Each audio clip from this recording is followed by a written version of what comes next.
শান্তির আড়ালে দ্বন্দ্বের বার্তা বিরাজ করছে ভারত ও পাকিস্তানের মধ্যে। দুই দেশের আনুষ্ঠানিক যুদ্ধবিরতি চললেও কূটনৈতিক টানাপোড়েন থামেনি। এবার পাকিস্তানে নিযুক্ত এক ভারতীয় কূটনৈতিককে পার্সোনা নন গ্র্যাটা ঘোষণা করেছে ইসলামাবাদ, যেখানে তাকে অবাঞ্ছিত ব্যক্তি হিসেবে ঘোষণা করা হলো।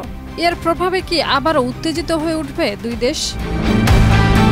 জিও নিউজের বরাতে জানা গেছে, 14 মে পাকিস্তান সরকার ওই কূটনৈতিককে 24 ঘন্টার মধ্যে দেশ ছাড়ার নির্দেশ দিয়েছে। তবে নিরাপত্তাজনিত কারণে কূটনীতিকের নাম প্রকাশ করা হয়নি। এই ধরনের সিদ্ধান্ত দুই দেশের মধ্যে উত্তেজনারই প্রতিফলন বলে মনে করছেন বিশ্লেষকরা।